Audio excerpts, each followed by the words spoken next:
বলেছি মানে এটা একটা নতুন নিয়েছি, ওটারও পাওয়ারটা একটু ডিস্টার্ব করছিল বলে ওটা একটু চেঞ্জ করেছি।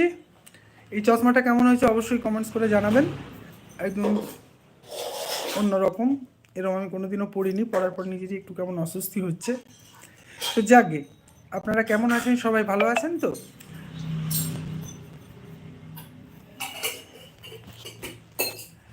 যারা অনলাইনে আছেন, যাদের কাছে নোটিফিকেশান গেছে, ইউটিউব পাঠিয়েছে, তারা চটাপট জয়েন করুন। আর একটু আধটু কথা বলি, বেশিক্ষণ সময় নষ্ট করবো না, কারণ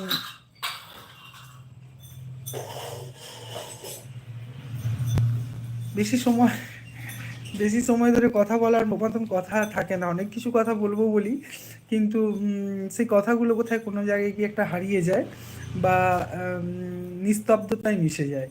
তো তাই জন্যে বেশি কথা বলা হয়ে ওঠে না।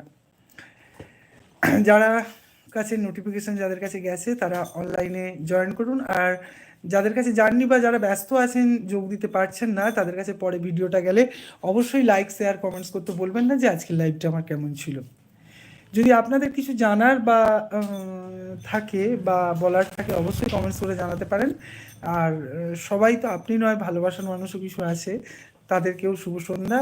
তোমরা সবাই কেমন আছো অবশ্যই জানাবে। আমি তোমাদের ভালোবাসাতে ভালো থাকি, যত খারাপই থাকি না কেন। যখন ইউটিউব বা ফেসবুক খুলি, দু একটা কমেন্টস পড়ি, দু চারটে কমেন্টস আসেই। যেমন প্রথম একটা কমেন্টস আমার বইয়ের চ্যানেল থেকে আসে, আর হচ্ছে আমার খুব ক্লোজ বন্ধু, তার একটা কমেন্টস আসে, আর আমার দিদি, জামাইবাবু, তাদের একটা কমেন্টস আসে। এই নিয়েই আমি সন্তুষ্ট থাকি, বাকি কমেন্টস আসে না। কারণ কমেন্টস লেখারও তো একটা সময় চাই, হয়তো সবার কাছে সেই সময়টা থাকে না। তো যাকগে, তবে আমি যাদেরকে কমেন্টস দিই, তারা যদি কখনো কমেন্টসগুলো পড়ো, আমার কমেন্টসগুলো কেমন লেখা হয়, কমেন্টসগুলো ঠিকঠাক তোমাদের পছন্দসই হয় কি না অবশ্যই জানাবে। আর বাকি তোমরা বলো, কে কেমন আছো? এখন ঠান্ডাটা খুব আপ অ্যান্ড ডাউন করছে, শরীরটা সবারই একটু আধটু খারাপ, এটা আমি জানি। তাই বারে বারে জিজ্ঞেস করা মানে কেমন, সবাই না একজন বলবেই ঠান্ডা লেগেছে। কারণ ঠান্ডা প্রত্যেকের লাগছে, কারণ ঠান্ডা এমন একটা মানে একটা পরিস্থিতি হয়েছে। গতকাল রাত্রিবেলায় প্রচণ্ড গরম লাগছিল, হঠাৎ করে জানি না, আমি তো উঠে জানলা ফাল্লাগুলো খুলে দিলাম, কারণ ঘেমে যাচ্ছি, গলা টলা ঘেমে গেছে।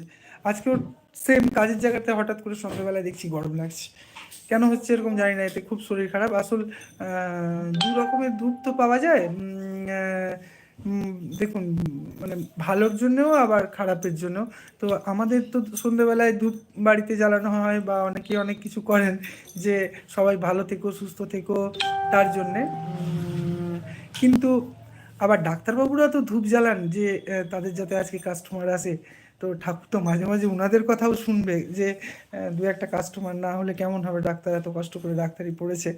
তো তাদের কাছে অনবরত সব, এখন যখনই যার কাছেই যাচ্ছি না কেন, প্রত্যেকের কাছে হচ্ছে শুধু ঠান্ডা লাগা আর জ্বর।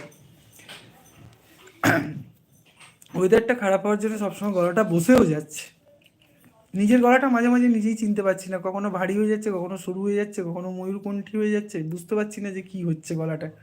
হ্যাঁ, আর সকালে উঠলে তো মানে কথা বলার উপায় নেই, শুধু কাশি হচ্ছে।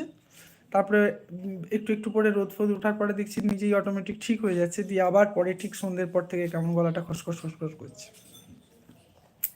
গার্গেল করছি, কিন্তু কিছুতেই কিছু হয় না, সব কিছুই দূষণ। তাদের জন্য ফোনটা রেখে দাও। হ্যাঁ, ফোনটা রেখে দিয়ে খেলা করো। না, ফোনটা তুমি রেখে দাও, ফোনটা খারাপ হয়ে যাবে। রাখো, এই করে দুটো ফোন গেছে।